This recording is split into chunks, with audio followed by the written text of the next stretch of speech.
سازمان شفافیت بین‌المللی یا ترانسپر اینترنشنال در شاخص نوی فساد مالی تاجیکستان را در میان 180 کشور دنیا در جای 161 قرار داده است. تاجیکستان در گزارش سال گذشته این سازمان در مقام 151 بود.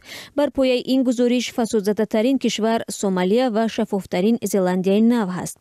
در شاخص امساله سازمان شفافیت بین‌المللی ازبکستان در ردیف 157، ترکمنستان در جای 167، افغانستان در مقام 177 قرار دارند. سومالیا، سودان و سوریه در سه مقام اخیر قرار گرفتند. طبق ارزیابی‌های این گزارش طی سال گذشته در عموم وضعیت فساد مالی در جهان چندان بهتر نشده است. این گزارش میگوید که اکثر کشورها یا پیشروی کمی داشتند یا اصلا وضعیت در آنها تغییر نکرده است. بهترین منطقه از لحاظ شفافیت مالی اروپای غربی بوده است و بدترین افریقای سیاه بودند. شفافیت بین‌المللی میگوید فعالان جامعه شهروندی و روزنامه‌نگاران مستقل در منطقه‌هایی که فساد مالی در آنجا در سطح بالاست هر روز زندگی خود را در خطر قرار می‌دهند. بر پایه این گزارش کشورهایی که در مقابله با فعالیت‌های رسانه‌های آزاد و سازمان‌های غیر دولتی هستند از جهت فساد مالی در بدترین شرایط قرار دارند.